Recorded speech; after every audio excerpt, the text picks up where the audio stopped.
Hi అండి, అందరికీ నమస్కారం. Welcome back to it's Harika. ఈరోజు స్పెషల్ పిల్లలకి ఎంతో ఇష్టమైన నూడిల్స్ చేశానండి. నూడిల్స్ చేయటం చాలా ఈజీ. యమ్మీ యమ్మీ నూడిల్స్ను ఎలా చేయాలో చూసేయండి. నూడిల్స్ చేయడం కోసం నేను ఎప్పీ నూడిల్స్ని తీసుకున్నానండి. మ్యాగీ నూడిల్స్ కంటే ఎప్పీ నూడిల్స్ టేస్ట్ బాగుంటాయి. ఎప్పీ నూడిల్స్ను 4 ఉన్న ప్యాక్ తీసుకున్నానండి. నూడిల్స్ చేయడానికి ఏదైనా ఇలాంటి పాన్ ఒకటి తీసుకుని స్టవ్ ఆన్ చేసి స్టవ్ మీద పెట్టుకుని ఈ పాన్ కొంచెం హీట్ అయిన తర్వాత 2 or 3 స్పూన్స్ ఆయిల్ వేసుకుని ఆయిల్ని బాగా హీట్ చేసుకోండి. 2 టమాటోస్ని తీసుకుని టమాటోస్ని సన్నగా ముక్కలు కట్ చేసుకోండి. సన్నగా కట్ చేసుకున్న టమాటా ముక్కలను ఆయిల్లో వేసి బాగా ఫ్రై చేసుకోండి. టమాటోస్ను ఇలా సన్నగా కట్ చేసుకోవడం వలన త్వరగా ఫ్రై అవుతాయండి. టమాటోస్ కొంచెం ఫ్రై అయిన తర్వాత 5 లేదా 6 పచ్చిమిర్చిని తీసుకుని పచ్చిమిర్చిని కూడా ఇలా సన్నగా ముక్కలు కట్ చేసుకోండి. ఈ పచ్చిమిర్చి ముక్కలను కూడా ఈ టమాటాల్లో వేసి బాగా ఫ్రై చేసుకోండి. సమ్మర్ హాలిడేస్లో పిల్లలు ఇంట్లోనే ఉంటారు కదా, పిల్లలకు అప్పుడప్పుడు స్నాక్స్ లాగా ఇలా నూడిల్స్ని చేసి పెడితే చాలా ఇష్టంగా తింటారు. పిల్లలు ఇష్టంగా తింటారు. మనం చేయడం కూడా చాలా ఈజీ. 10 మినిట్స్లో నూడిల్స్ను ప్రిపేర్ చేసేయచ్చు. టమాటోస్ పచ్చిమిర్చి ఫ్రై అయిన తర్వాత మీ టేస్ట్కి తగ్గట్టుగా సాల్ట్ని యాడ్ చేసుకోండి. నేను 1 స్పూన్ సాల్ట్ వేసుకున్నాను. తర్వాత కారాన్ని కూడా 1 స్పూన్ వేసుకున్నాను. కారం కొంచెం స్పైసీగా తినేవారైతే ఇంకొక 1/2 స్పూన్ కారాన్ని యాడ్ చేసుకోండి. ఇలా సాల్టు కారం ఆయిల్లో కలిసేలాగా బాగా కలుపుకోండి.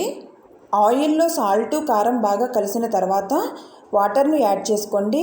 నేను ఇలా ఒక పెద్ద గ్లాస్ తీసుకుని ఈ గ్లాస్తో 2 గ్లాసెస్ వాటర్ని పోసుకున్నాను. మీకు ముందుగా ఎప్పీ నూడిల్స్ ప్యాకెట్ చూపించాను కదా, ఆ ప్యాకెట్లో నూడిల్స్ రౌండ్స్ 4 ఉంటాయి. అది 4 ఉన్న ప్యాకు. ఆ 4 ప్యాక్కు కరెక్ట్గా 2 గ్లాసెస్ వాటర్ సరిపోతుంది. ఇలా 2 గ్లాసెస్ వాటర్ పోసి ఒకసారి బాగా కలుపుకోండి. నూడిల్స్ ఆ ప్యాకెట్లో రౌండ్గా ఇలా 4 ఉంటాయి. వాటర్ పోసిన తర్వాత వెంటనే ఈ నూడిల్స్ను ఈ వాటర్లో ఇలా వేసుకోండి. వాటర్ మరగనవసరం లేదండి. వాటర్ పోసిన వెంటనే ఈ వాటర్లో నూడిల్స్ను వేసేయండి. ఎక్కువగా నూడిల్స్ని ముందుగా బాయిల్ చేసి ఆ వాటర్లోంచి స్ట్రెయిన్ చేసిన తర్వాత ఆ నూడిల్స్ని యాడ్ చేస్తారండి. అలా చేస్తే టేస్ట్ అంత బాగోదు. ఇలా ట్రై చేసి చూడండి, టేస్ట్ బాగుంటుంది. ఇవి మసాలా ప్యాకెట్స్ అండి. నూడిల్స్ ప్యాకెట్లోనే మసాలా ప్యాకెట్స్ కూడా ఉంటాయి. నేను నూడిల్స్ను 4 ఉన్న ప్యాక్ తీసుకున్నాను. దానిలో మసాలా ప్యాకెట్స్ కూడా 4 ఉంటాయి. వాటిని కట్ చేసి ఈ నూడిల్స్ పైన వేయండి. స్పైసీ తక్కువగా తినేవారైతే ఒక ప్యాకెట్ని ఆపేసి 3 ప్యాకెట్స్ని వేసుకోండి. ఇలా మసాలా వేసిన తర్వాత ఈ మసాలా అంతా నూడిల్స్కి పట్టేలాగా ఒకసారి కలపండి. నూడిల్స్ త్వరగా ఉడికిపోతాయి కాబట్టి 2 గ్లాసెస్ వాటర్ కరెక్ట్గా సరిపోతుంది.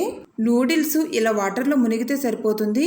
నూడిల్స్ పైన వేసిన మసాలా వాటర్లో కలిసేలాగా ఇలా పైన కలుపుకొని ఈ నూడిల్స్లో వేసిన వాటర్ అంతా కూడా డ్రై అయ్యే వరకు మూత పెట్టి ఉడికించుకోండి.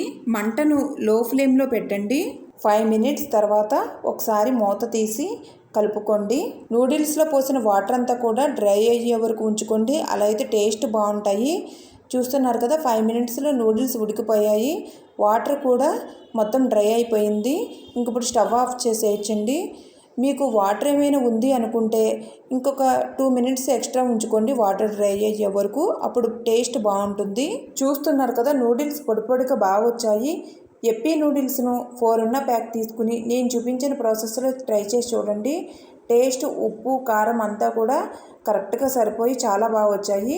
Tasty and easy noodles ready. నేను చూపించిన ప్రాసెస్లో యమ్మీ యమ్మీ నూడిల్స్ను తప్పకుండా ట్రై చేసి మీరు కూడా టేస్ట్ చూడండి. మరిన్ని ఈజీ అండ్ టేస్టీ రెసిపీస్ కోసం ఇట్స్ హారిక ఛానల్ను సబ్స్క్రైబ్ చేయండి. నా వీడియో కనుక మీకు నచ్చినట్లయితే లైక్ చేయండి. మీ ఫ్రెండ్స్కి, రిలేటివ్స్కి నా వీడియోస్ను షేర్ చేయండి. Thank you for watching.